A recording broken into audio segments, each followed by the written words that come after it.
nós estamos pensando, meditando, estudando, aprendendo, pregando, refletindo sobre as 10 falas do faraó. As 10 falas do faraó. Quando Moisés teve a revelação de Deus no Monte Sinai, capítulo 3 do livro de Êxodo, Deus mandou que Moisés fosse até Faraó e desse a ele um recado ou lhe entregasse uma mensagem: deixe o meu povo sair do Egito. Faraó não atendeu de imediato. Num período de aproximadamente 90 dias, Moisés e Faraó tiveram cerca de 10 diálogos. Conversaram 10 vezes. Daí a razão pela qual Faraó falou 10 vezes. 10 vezes.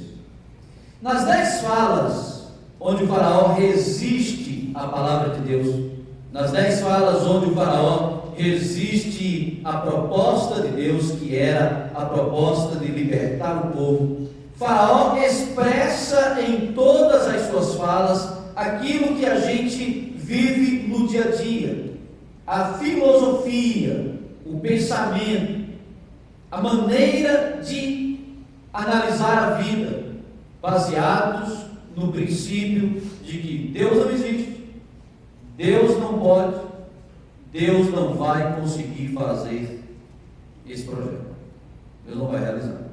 No primeiro encontro, me ajudem aí quem está com o material aberto. No primeiro encontro, Moisés foi e falou com o Faraó. Faraó falou pela primeira vez. O que veio Faraó disse pela primeira vez?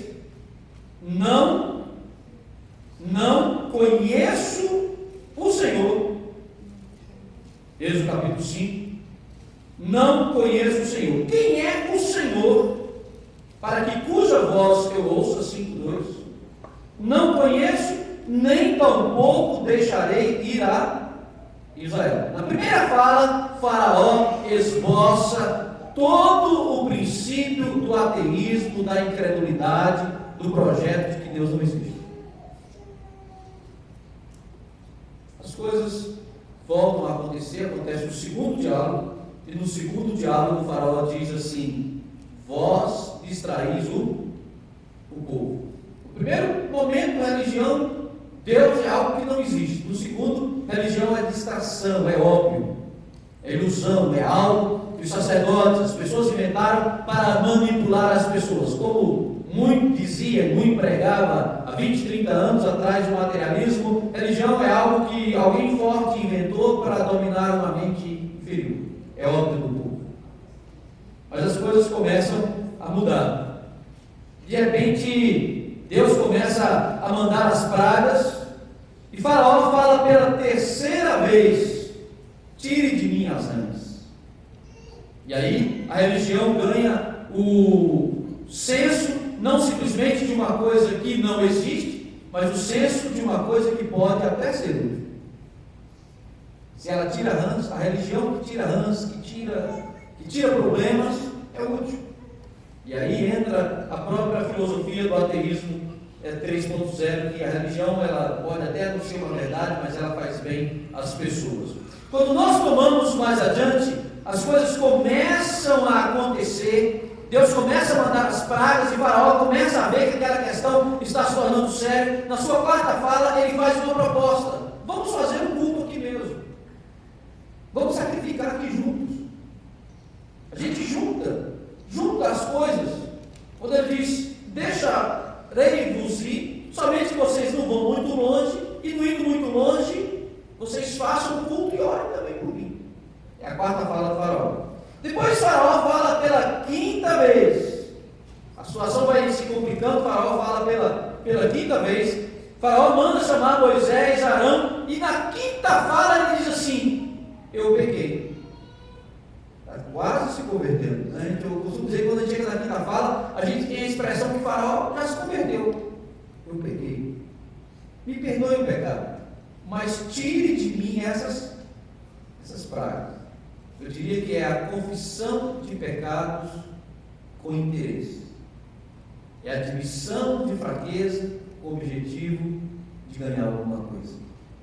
É a admissão do pecado com interesse de receber algo em troca. Faraó não obedece, acontece mais uma praga, a praga dos gafanhotos, e aí, na sexta fala, Faraó faz uma proposta, que é a proposta da seleção. Eu deixo vocês irem, mas levem só alguns, não levem todos. Não precisa levar todo mundo. Vocês somam, vocês escolhem algumas pessoas e vocês vão. Moisés disse: não, nós vamos todos. Até que enfim, Faraó vê mais as pragas. Na sétima fala, ele diz o seguinte: pequei contra Deus e contra vocês. A minha situação está ficando cada vez mais complicada. Mas tem um detalhe: tire de mim essa mão. Muitas vezes a gente, na nossa maneira de ver, a gente pensa que quase Faraó se converteu. Nos próximos domingos, eu acho que o próximo domingo, temos mais um domingo, não vai dar para terminar, porque o primeiro domingo é ceia. Nós vamos terminar no segundo domingo de junho, vai ser a última mensagem sobre Faraó, a última fala do Faraó. E aí eu queria ver se a gente se encontra todo mundo. Domingo que vem, depois da Santa Ceia, ver se a gente se encontra. Mas a oitava fala, a nona fala, elas são muito emocionantes, tristes, duras, alegres com o povo de Deus. Há um misto muito grande de alegria, tristeza, sofrimento, redenção, porque está chegando a hora do povo sair do Egito e Deus vai mandar a nona praga. A oitava fala aconteceu antes da nona praga. As falas não são simultâneas. Eu vou ler esse texto, eu gostaria que você prestasse atenção, se você puder ler comigo, Êxodo capítulo 10, versículo 21 ao versículo 29. Então disse o Senhor a Moisés: estende a tua mão para o céu, e virão trevas sobre a terra do Egito, trevas que apalpam. Trevas que apalpam. Trevas que pegam nas pessoas. Eu acho que foi a época mais escura da terra, mais difícil.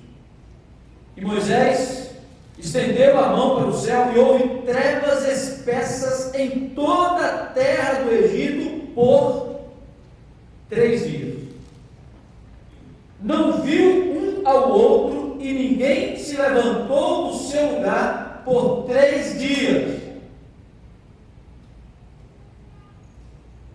Dá para ler? Vamos pegar o texto? Não viu um ao outro e ninguém se levantou do seu lugar por 3 dias.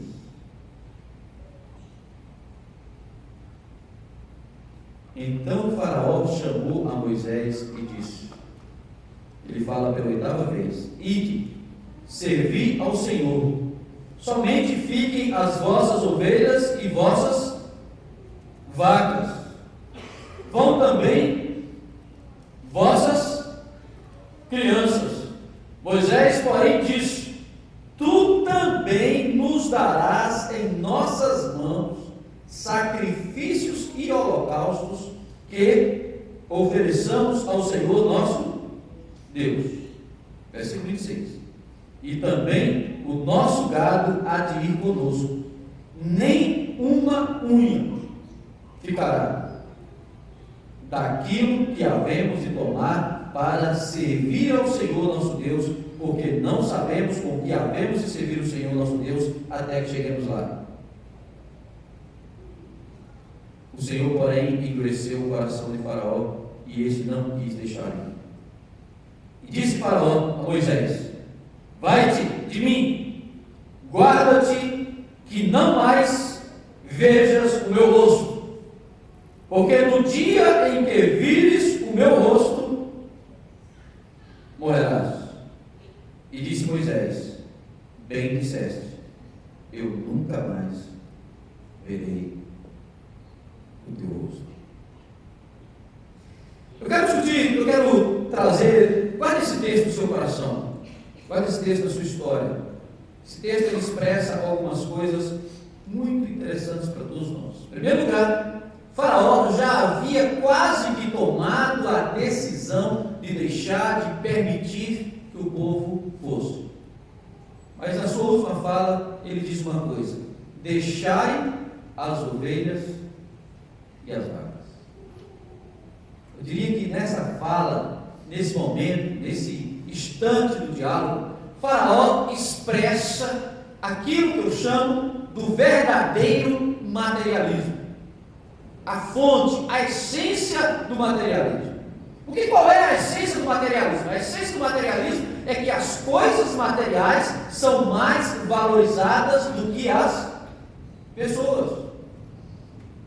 Eu me lembro, há cerca de alguns 20 anos atrás, eu tinha um professor, quando começaram a criar lava-jatos, ele ficou irritado porque ele passou no lava-jato e viu uma propaganda do lava-jato que dizia o seguinte: lave aqui o seu carro, porque aqui o seu carro é tratado como gente. Como gente. As pessoas tratam coisas como gente. E muitas vezes as pessoas tratam gente como coisas. Esse é o princípio do materialismo.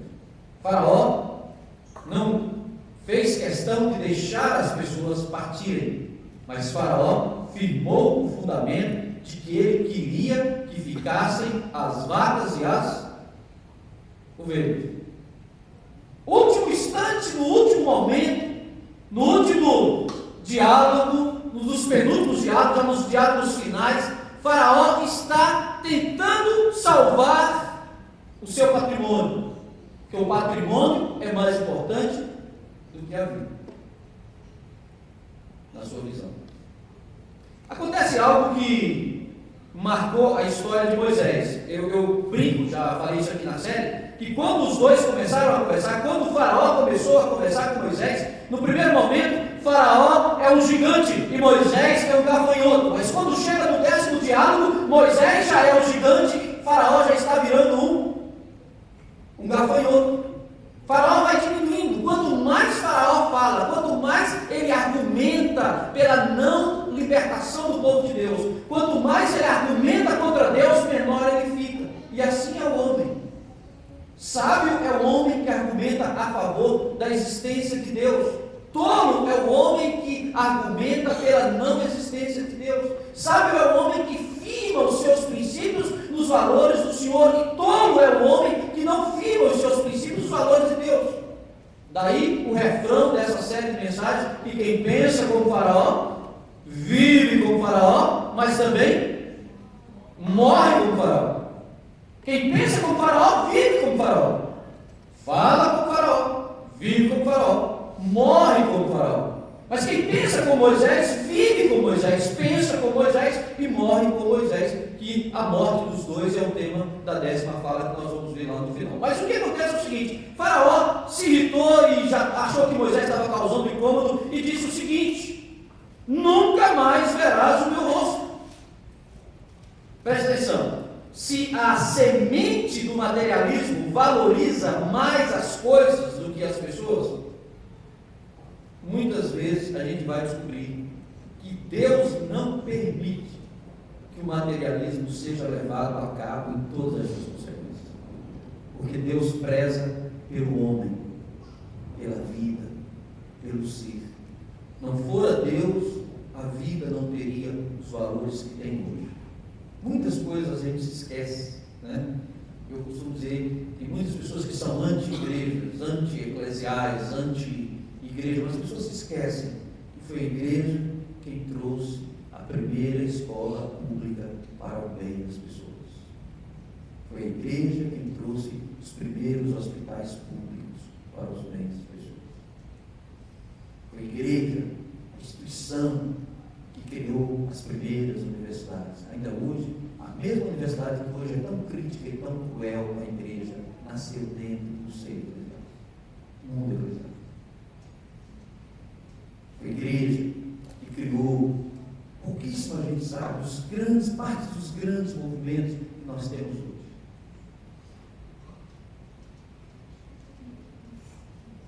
O movimento da libertação dos escravos na Inglaterra. Movimento de valorização da mão de obra dos carvoeiros na Inglaterra.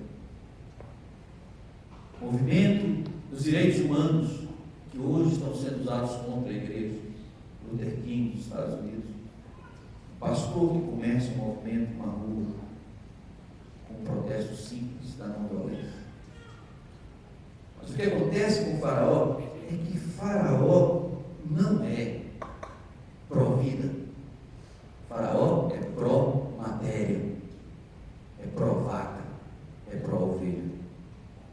E Moisés ensina que vacas e ovelhas existem para serem sacrificadas para sacrifício ao Senhor, e não simplesmente para serem trocadas por vidas, para serem trocadas por pessoas. Quando nós tomamos, amados irmãos, a sequência do fato, eu diria que Moisés esboça aqui algo que a igreja, ao longo dos anos, tem discutido, que eu chamo de holismo cristão, que o holismo tem a ver, não simplesmente com a filosofia holística lá dos cristais, mas tem a ver com tudo, com a integração da vida. A minha vida não pode ser dicotômica, eu não posso ter duas vidas, eu não posso ter uma vida pública e uma vida privada, eu não posso ter uma religião pública e uma religião privada, eu não posso ter dicotomia no meu ser. O que eu sou, eu sou. O que eu sou aqui, eu serei em vários lugares, eu não consigo mudar a minha essência. E Moisés, na sua fala, no seu esboço com o Faraó, ele diz: não, Faraó, não vai ser assim. Não vai ficar vaca, nem vai ficar ovelha, e não vai ficar nenhuma unha. Não vai ficar nenhuma unha no Egito. Nós vamos partir, e vamos partir com tudo. E ainda tem mais alguma coisa, e você ainda vai nos dar para oferecer sacrifício a Deus.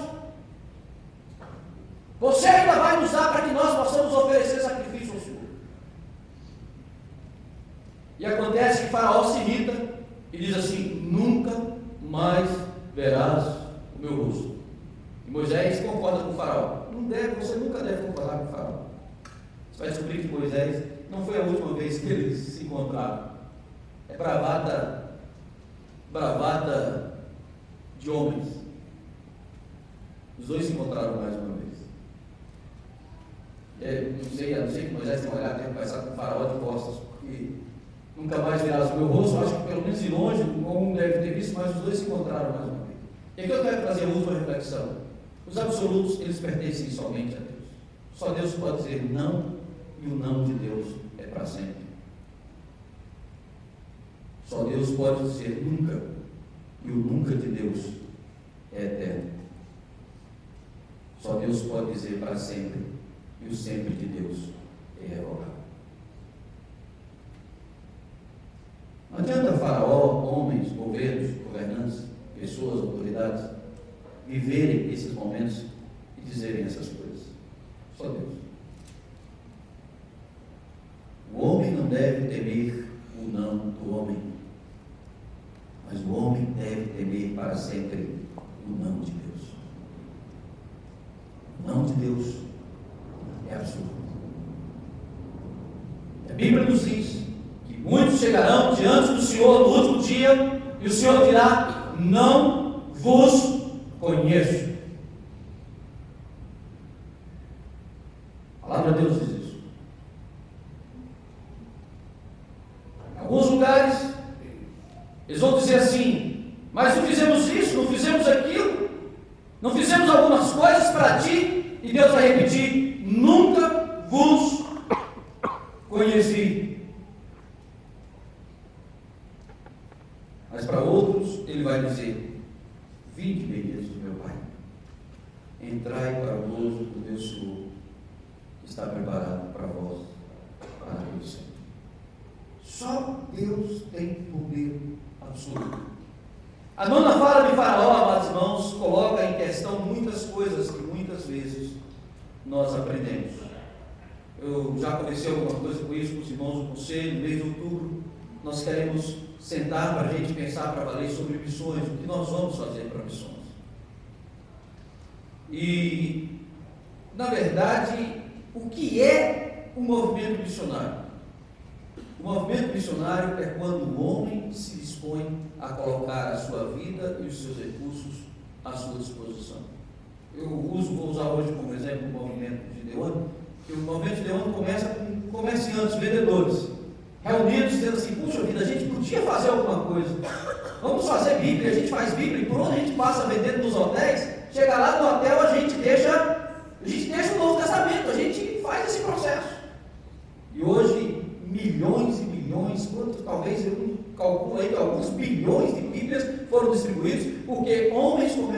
vendedores, falaram assim: não vou me envolver pastor, não vou me envolver gente, não, vai ser coisa profissional, vai ser coisa nossa. A gente faz, a gente coloca, a gente divulga, e isso vai tomar pelo mundo.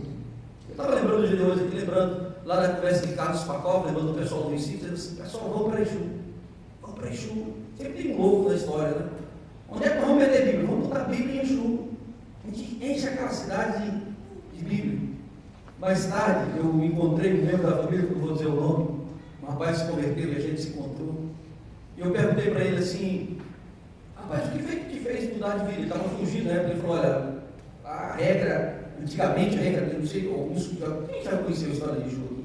Eram duas famílias brigando. Então a regra é o seguinte: eles matavam um de uma família, a família lá, matavam da outra. Era um por um, era cabeça por cabeça. Se matasse um primo, era um primo, se matasse um tio, era um tio, se matasse um pai, era um pai, se matasse. A regra era. Isso já havia durando. Eu encontrei um cara fugindo, falou: estou fugindo. Ele falou: mas o que foi que aconteceu? Ele estava na igreja. O rapaz passou um povo lá, soltando um livrinho assim, soltando, né? Soltando a Bíblia. E aquele livrinho mexeu com muita gente, mexeu com. Fala de amor, de perdão, desses, né? Contando a história da conversão. E eu resolvi seguir Jesus. E eu me lembrava do Carlos Pacov, do pessoal fazendo movimento: vamos colocar a Bíblia em Exu. O Evangelho muda todas as coisas. Mas quando eu falo sobre missões é um movimento, de maturidade cristã. Quando você fica maduro o suficiente para colocar toda a sua vida, todo o seu potencial, tudo que você faz e tudo que você pode à disposição do Evangelho, você entendeu o Evangelho. E eu sempre quero colocar em evidência de que isso nunca pode ser algo forçado. Tem que ser algo alegre, voluntário. Uma resposta alegre, grata, amorosa ao que Deus fez por nós. Faraó, presta atenção. Nós vamos sair do Egito. E não vai ficar nenhuma. Eu aprendi que unha também faz parte do culto a Deus. Ninguém pensa nas nossas unhas no momento que nós estamos aqui, né?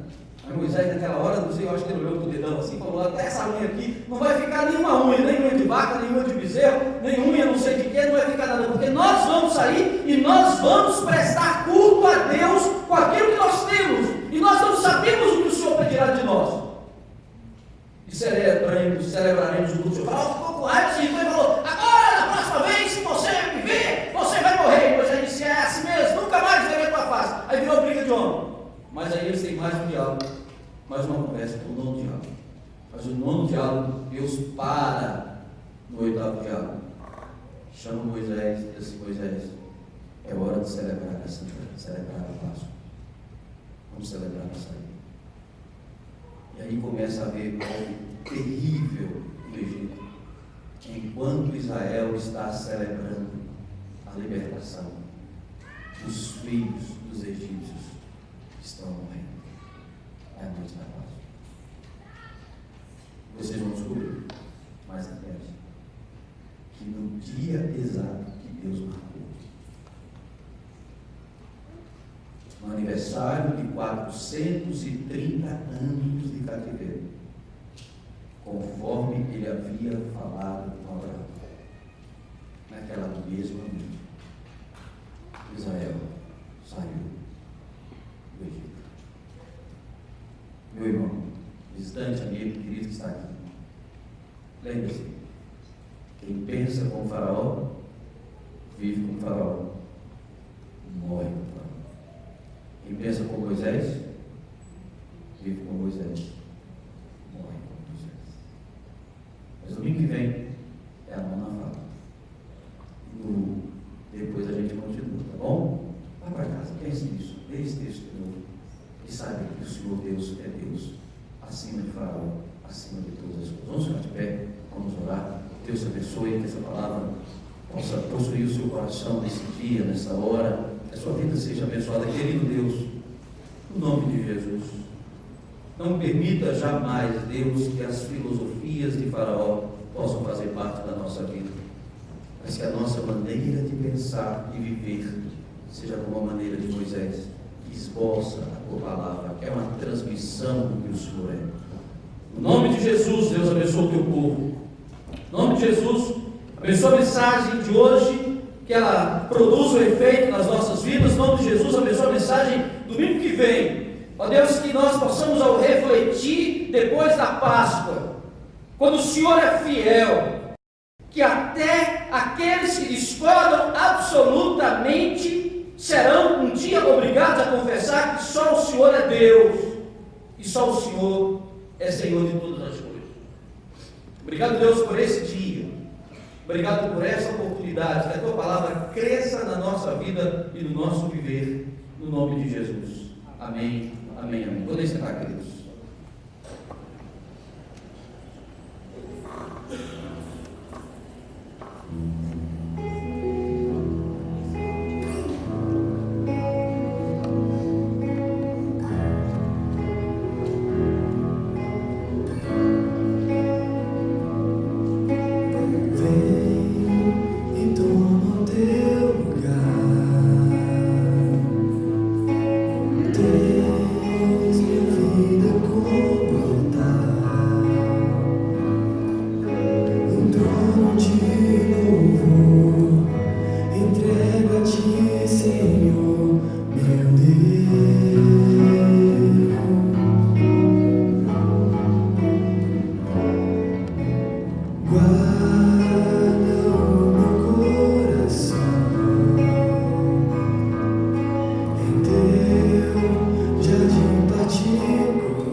Estás